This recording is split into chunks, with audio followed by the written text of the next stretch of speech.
Hello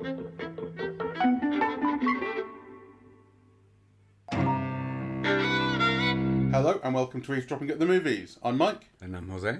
And we've just been to see A Big, Bold, Beautiful Journey, which is a romantic fantasy starring Margot Robbie and Colin Farrell, directed by Kogonada. Kogonada, who began his career as a video essayist in 2012. And we went to see him at the BFI. You took your class that you were teaching. This would have been like 15 or so. And I came down with you. And we saw him at the BFI giving a conversation. And he's made a lot of interesting video essays. Well, he's done the video essay that got me interested in video essays. Okay. Which was called What is Neorealism?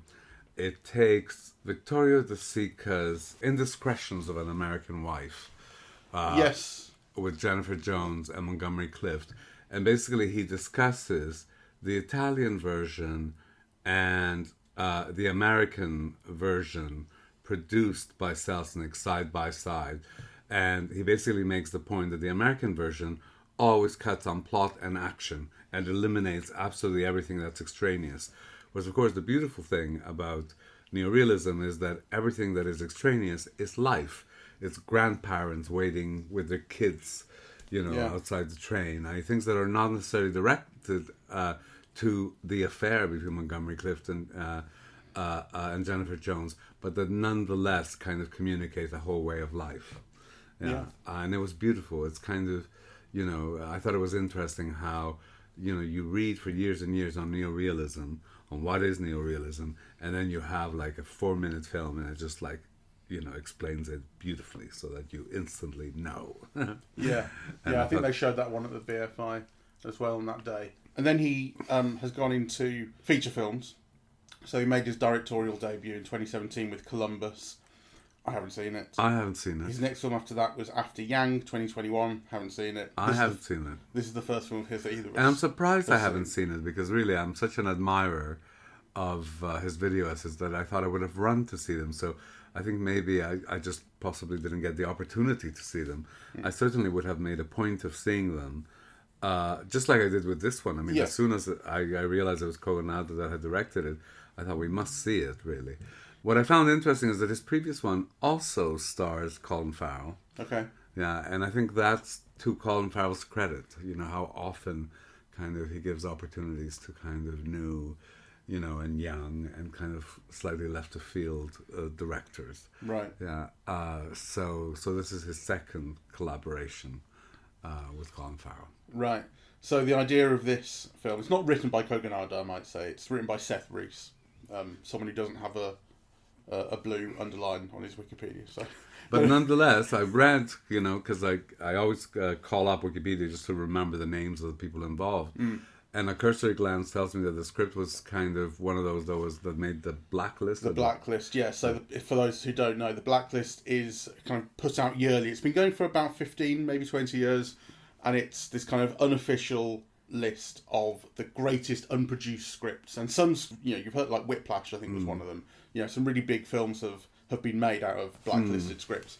So this is one of those. I kind of have to say that having seen it makes me wonder really why it was sitting on the blacklist. I must say, I felt, well, not quite the same way. I mean, I could imagine why it would be, on this blacklist. And I wondered, were some scenes changed? Yeah, because, I don't know, about 2/3 of the way through the film, it began to get a bit boring. I'm curious about how old the script might be, because I think that this script would have looked a lot more impressive 20 years ago, like just after Eternal Sunshine had come out. Like there were scripts and films being made in the wake of that film, which was all about kind of a trip through people's heads. That this is like a version of that idea. It's certainly kind of inspired by that, but I love that dimension of it, actually.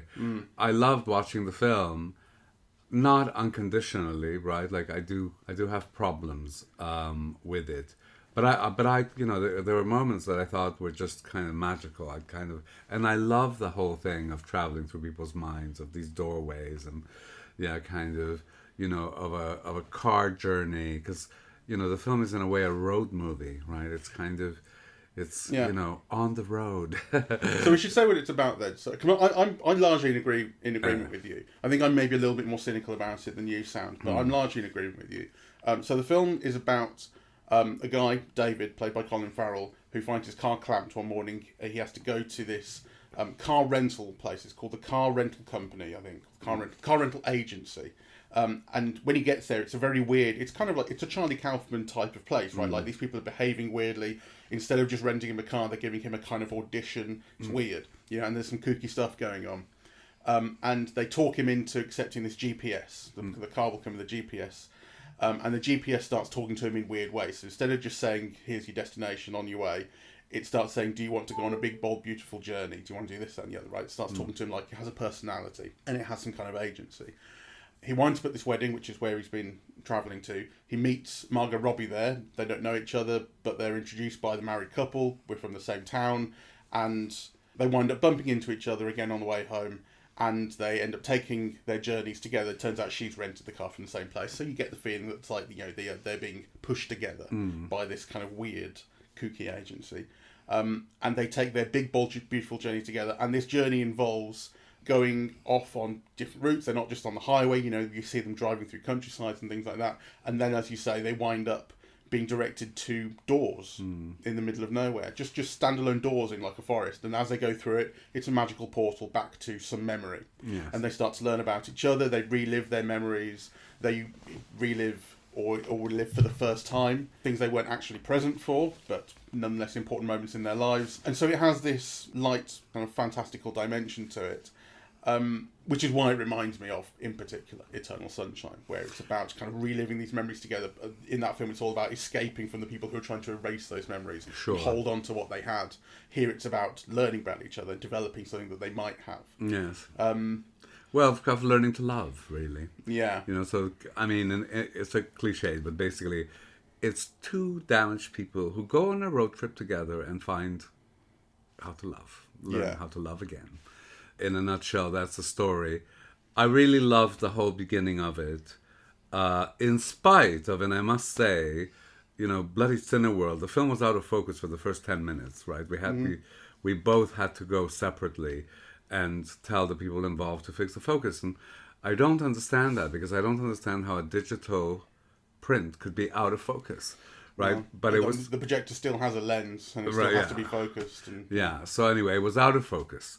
But all those opening sequences with the camera overhead, and the palette that was used on, rainy floors going in, it just looks so beautiful, really. Yeah. And one of the things about the film, I want to highlight the lighting, because the film is really lit, for the most part, in that old-fashioned Technicolor. Yeah, almost like kind of Singing in the Rain or Le Parapluie de Cherbourg, right, where it has like these bright yellows and reds and blues, but in a very minimalist way, right? Mm-hmm. So, that kind of, you'll have two people and a set of balloons or something in a dark space, but when they use color, it's kind of intensely colored. It's almost like Technicolor color. And then there are scenes that I thought, what are you doing? And those usually involve the scenes outside in the dark, or in the car in the dark, right? Where it seems like Margot Robbie and Colin Farrell are barely lit at all, right? And for me to maintain the tone and the fantasy of the film, I would have liked like 3-point lighting, or some intense lighting of features in the darkness, or something to kind of continue that slightly otherworldly or fantastical tone of the film, right? Whereas you have these scenes full of color, and then it goes dark, really. Yeah. Which I didn't like, because it's not like dark, expressively dark or anything. It's just, the frame goes dark. So you don't see very well. So, but anyway, I mostly loved it, right? Yeah. I was so bowled over by Colin Farrell, really. Yeah. So the very beginning, when he begins to do, I think, a bit of a number. I forget what the. They're doing How to Succeed in Business. Yeah, but in the car, I think he's doing. Oh, sorry. Yes, He's doing, what is it? One singular expression. that's it. Yeah. Yeah, and just the way he moves his eyes. So in a way, he brings out the theatricality of the person, right? But then kind of reverts back or puts it within a range of normality, right? Like, yeah. But it's kind of full of beautiful touches like that. And then, of course, when he does, how to succeed in business without really trying, he's fantastic. Yeah, yeah, it really comes alive at that point. I tend to agree with some of that. Although when it got to other theatrical moments where it was using kind of theatrical effect, it was when it's the kind of black space, the theatrical black space, and there was a point light and things like that. The film kind of lost me a little bit at those points. I was thinking this, I don't know. I sort of see how it's trying to isolate them and put them in a space where they can just talk together in a kind of sort of stripped down, threadbare way. But it wasn't really doing it for me. I didn't buy them. It was for me, and I also wondered, because there are also references to the paintings in the museum that they visit, which reminds them of their childhood. And I thought that was also one of the paintings, yeah. Well, there's a way in which they sit next to each other, which they are framed just like that. That definitely. Yeah. But I think also the moment that you're referring to, right, which is with the pinpoint, and the balloons. Okay. I don't remember that. You may be right, yeah. Well, I could be wrong, but that's kind of what it made me think of, and I loved all of that actually. I think I began to love it less the closer they got to expressing their feelings. So that moment where, so to me it's all very witty, and it's kind of almost like two consciousness talking to each other or something, right? Yeah, through the whole first 2/3 of the film, and I love that. Yeah, the portals, the getting to know each other, all of that, the flirting. Where they lost me is when they became kind of mawkish, really. Like, so after the meeting where they're exes, right, and, the scene where he becomes his father visiting himself as a younger boy, and she goes to visit her mother, it lost me. I thought they were kind of mawkish. I'm not sure how it helps kind of bring them together. I mean, obviously it's something that's healing for them individually, but I thought it was a bit trite, to be honest. Yeah, well, I tend to share that opinion about probably a little bit more of the film than you do as well. The trouble is, it kind of reminded me of a script that I once wrote. This is like 15... I promise you, right? This is like 15 years ago, and I wrote a script for a short film, and I was going to make it with someone who I'd sort of met. And thank God we didn't, because it would have been terrible. It was called Good Dave, Bad Dave, and it was completely like copying Eternal Sunshine, Inception, let's go into someone's head and imagination and make it real and blah, blah, blah.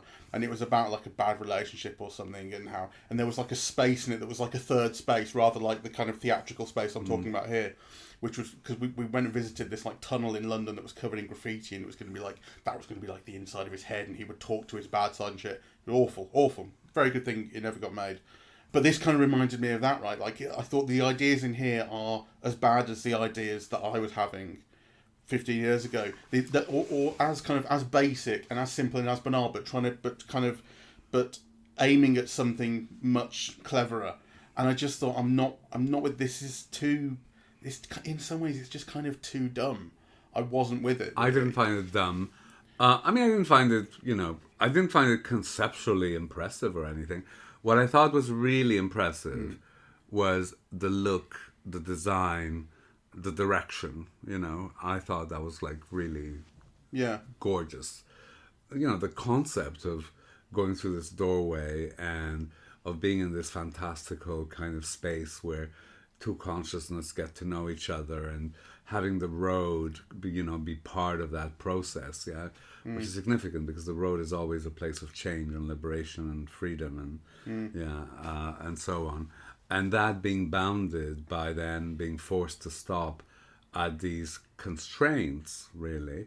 So if the road is a place where they can speak kind of freely and be together and get to know each other and change, then they have to overcome these portals, which is like their past and kind of, what happened to them. I didn't have any problem with that. I mean, I don't find it, it's not... No, it's not dazzlingly inventive, but I'm not saying it necessarily has to be. But I think the film is at its best rather like you think. I think the film is at its best when it's treating that idea with a certain degree of frivolity, which is what it's doing early on, particularly in the scene at the school, where he goes into the musical. But it's also about his memory of the girl that he declared his love to, and it was the wrong idea because she said no, and it ruined him. But he still can't bring himself to not do it again because what if she says yes this time? And that thing of like, it's that, because it is weird to see this man in his 50s looking at this, I don't know, 16, 17-year-old girl who's up on the stairs going, oh, that's the girl, But it's that thing of, you never forget the mistakes that you made or that emotional moment that you had that will just live with you forever. And the moment that you remember it feels like you're there. I love that. Yeah, well, you see, I mean, my problem with a screenplay of this kind is that I just find it false. I find it phony, or at least it doesn't connect with my experience. Yeah. Like, my life, I mean, I can't even remember what happened in high school. Yeah, kind of much less, my life being, unalterably altered because, someone turns you down to go off with someone else for 6 months. I mean, really, when you think of all the truly traumatic things that might have happened in your life and the terrible things you did and, the moments of huge embarrassment that you experienced as a teenager. Yeah, I mean, I remember all of those things much more vividly and awkwardly and, then like, I just can't imagine my life being marked by someone turning me down when I was 15. I mean, really. Well, that's why I bring that up in this when I'm talking about it having a certain degree of frivolity about it, because I think it's a very true observation that people do have these kind of memories and these things do live with you. But it is only the girl who turned him down, and it is like if that story was being presented later on in the film when we're supposed to be getting to the real depths and real traumas and whatever, then I think that would be a more salient point to make. But here, no, it's just like this is the kind of observation about the kind of thing that happens to people when they're kids that live with them, and it still just kind of feels bad to him, and so it fits there, and I liked it. I do agree with you that I think when it gets into kind of mawkish territory, I think the trouble is I think it just doesn't really have very much to say. It reminded me of All of Us Strangers. I was comparing it in my head to All of Us Strangers, and I was thinking like the conversations with your past that are played out in All of Us Strangers feel so rich and so real and so meaningful and so important. And this was like a version of that understood none of what that was getting at. I mean, I think that this is basically trite. Yes. Yeah. So... which is a pity because, of course, romantic comedy, it doesn't matter if it's right, and you know what the ending's going to be, right? So it's about how.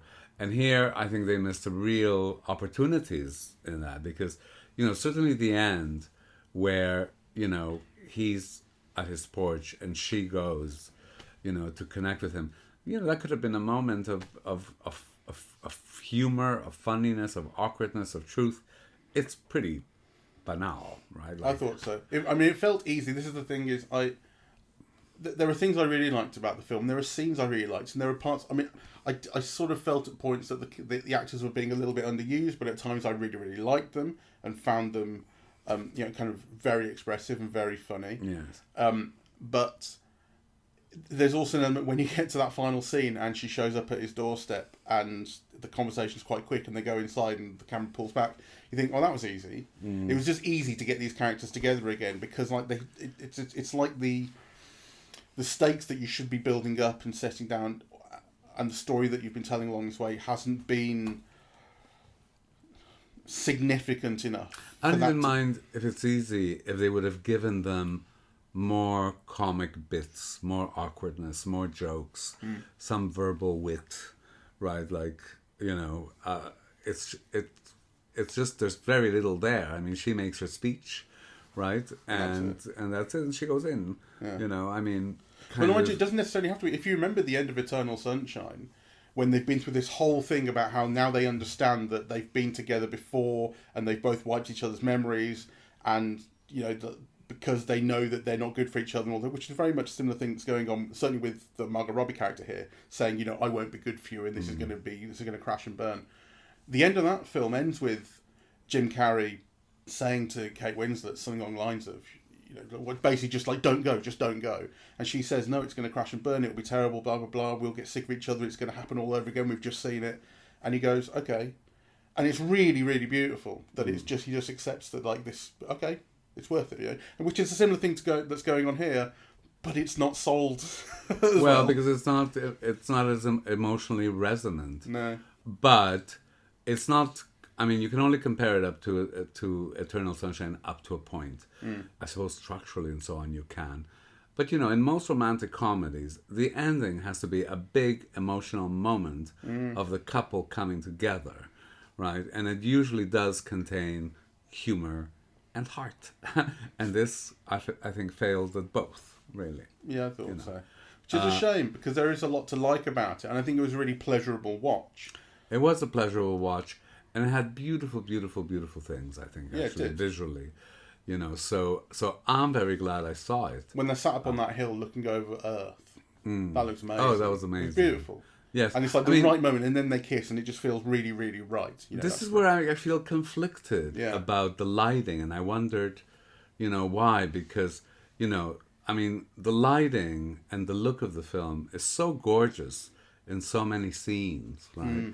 That I just kind of wondered why all those scenes in the dark weren't, in quotation marks, lit. Obviously they were lit. Yeah, but there was no sculpting with light or an attempt to kind of maintain a tone or heighten a mood, by kind of using, more intense lighting in that. It's just the screen went darker, right? Like kind of, like with no relief, like it was all the same shade of dark throughout the frame. Well, I think what would show that up was when, like, they're driving along and the thing's kind of dark, and then suddenly a bright light comes on Margot Robbie's face, and like, oh, so there is light available here, but why is it only just showed up at the end and like that, I mean, what's going on? And I love the way that, like, in classic Hollywood, you get, like, at these moments, which are moments of revelation or truth or heightened emotionality, right? But you get a kind of a 3-point lighting, right, on the face and the head and the eyes and, and so on. And it's almost like the characters begin to whisper. And it's almost like they whisper their souls or something, right?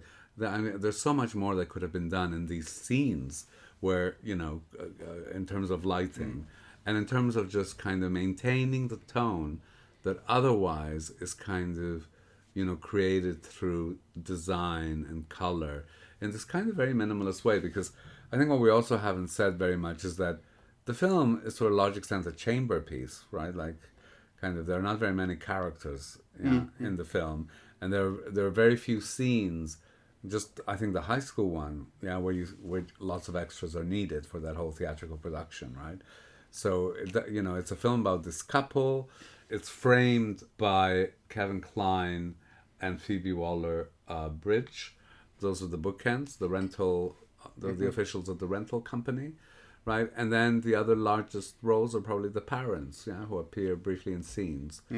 For most of the rest of the film, Margot Robbie and Colin Farrell are either alone, right? It's either in close-ups or two shots, right? The wedding and the high school scene are the exceptions. So I think kind of, maintaining that tone in those dark scenes would have been welcome. So in some ways, I think the film's kind of a shame, because I think certainly the way it starts off holds a lot of promise. It's very funny, it's very kooky. It's whatever your expectations are. Mine was I had no real expectations. I didn't know what it was going to be. So all of a sudden, I'm thrown into this oddball place, which I'm really enjoying. And there's a lot of promise to kind of what this two-hander will hold. And ultimately, when it gets into the deeper places, I found it a bit unsatisfying and quite banal, which is a shame. Yes. One of the influences that Kogonada acknowledges, one is Eternal Sunshine of the Spotless Mind. Oh, okay. Well, yeah. The other is Howl's Moving Castle. I've never seen that. Which, I think kind of is an interesting... Has that got portals in it? I think so. Though I can't remember it very well now. Yeah. But it has a magical kind of dimension. Yeah, well, yes, it is Ghibli. So, anyway, I feel like Well, like you said, I'm very glad I saw it. It really does have moments of intense beauty, I think. And he's a really, really skillful director. And the stars, I think, are wonderfully charismatic and always interesting to look at. It's a pity that it doesn't add up to more. And it did make me think of what the studio saw in it to give it a cinema release. Yeah, because, we're at a time that this kind of film so rarely gets a cinema release, yeah? It often turns up on, I don't know, Amazon Prime or Netflix or, some video on demand concern. And this got a cinema release for what is not an IP film or a franchise film or a children's film or a horror film, right? So kind of I wonder what they saw in it that didn't quite pay off, yeah. Though, I would urge people to go see it, really. I think it's worth seeing. Yeah, well, who knows how much it might pay off. I mean, it's the 29th today.